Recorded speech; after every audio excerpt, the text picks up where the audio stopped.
দুবাইওয়ালারা কৃত্রিম বৃষ্টি নামায়া দুনিয়ারে তাক লাগায়া দিছে। আল্লাহ কয় বৃষ্টির দরকার, দেই বৃষ্টি সয়বা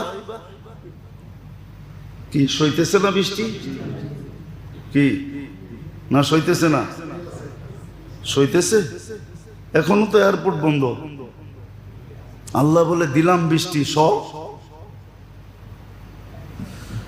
দেখি তোর তো কৃত্রিম বৃষ্টির শখ, তাহলে কৃত্রিম দরকার কি, আমি দিয়া দেই, সোয়া দেখ।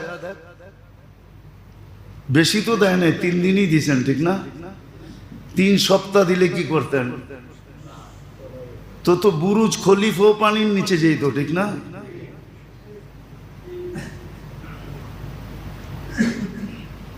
তো যেটা বুঝাইতে চাইতেছি আমি, যে দুনিয়ার নেয়ামত যে বোঝে না, ওই নেয়ামত থেকে